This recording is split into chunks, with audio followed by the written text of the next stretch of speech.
देख रहे हैं छत्तीसगढ़ का भविष्य। नमस्कार, आप देख रहे हैं छत्तीसगढ़ की भविष्य और आपके साथ शैलेंद्र साहू। नगर के बोरजादर स्थित ईडन गार्डन में झरिया धोबी समाज का महाधिवेशन व रजक महोत्सव समाज के वरिष्ठ लोगों की उपस्थिति में संपन्न हुआ। महाधिवेशन में समाज के लोगों के साथ साथ मुख्य अतिथि के रूप में प्रदेश के वित्त मंत्री ओपी चौधरी भी उपस्थित रहे। छत्तीसगढ़ झरिया धोबी समाज का महाधिवेशन व रजक महोत्सव ईडन गार्डन बोरजादर चौक रायगढ़ में संपन्न हुआ। कार्यक्रम में प्रतिभावान छात्र छात्रा व अधिकारी कर्मचारी तथा मनोनीत जनप्रतिनिधियों का सम्मान किया गया।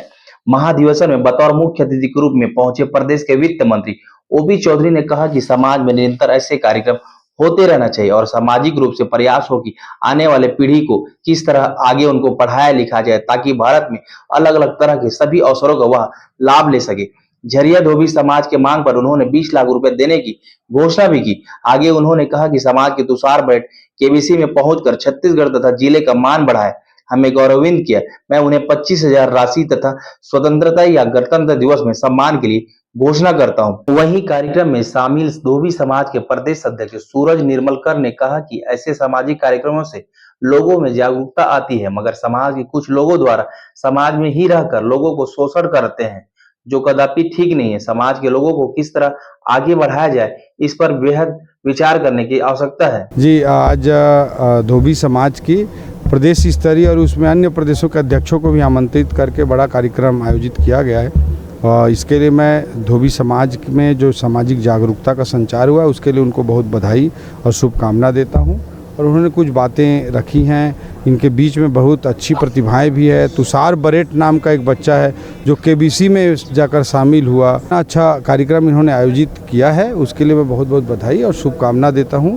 और उन्होंने सामाजिक भवन की बात कही है, उसके लिए भी ज़मीन की व्यवस्था होते ही 20 लाख रुपए का मैं उनको घोषणा किया हूं, जिसको हम जरूर पूरा करेंगे। ओपी भाचा जिंदाबाद जिंदाबाद जिंदाबाद। नहीं, उन्होंने प्रतिनिधि अनेक प्रशासनिक अनिवार्यता आ जाती है, तो आज मैं प्रतिनिधि के तौर पे उनके कैबिनेट से आया हूं और हमने मुख्यमंत्री जी के तक भी मैं सारे विषयों को पहुंचाऊंगा। हाँ, सूरज निर्मलकर, प्रदेश अध्यक्ष छत्तीसगढ़ धोबी समाज। आपके समाज द्वारा आज बृहद कार्यक्रम रखा गया था। हाँ, उद्देश्यों के साथ ये कार्यक्रम उद्देश्य तो ये था कि समाज को खंडित आरक्षण से निजात दिलाना। हमारे जो धोबी जाति है छत्तीसगढ़ में अन्य पिछड़ा वर्ग में अविभाजित मध्य प्रदेश के भोपाल, रायसेन, सीहोर में हम अनुसूचित जाति में आते थे। और इसके अलावा झारखंड, बिहार, उड़ीसा, यूपी, दिल्ली ऐसे कई 13-14 राज्य है जिसमें हम अनुसूचित जाति की श्रेणी में हैं।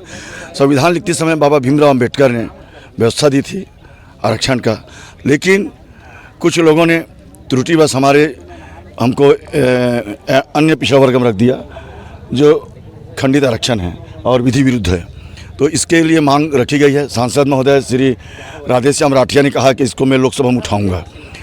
श्री ओपी चौधरी ने कहा है कि प्रक्रिया को पूरा करने के लिए समाज के लोगों को आगे आना पड़ेगा सर। इसके लिए हम समिति भी गठित करेंगे, आरक्षण समिति।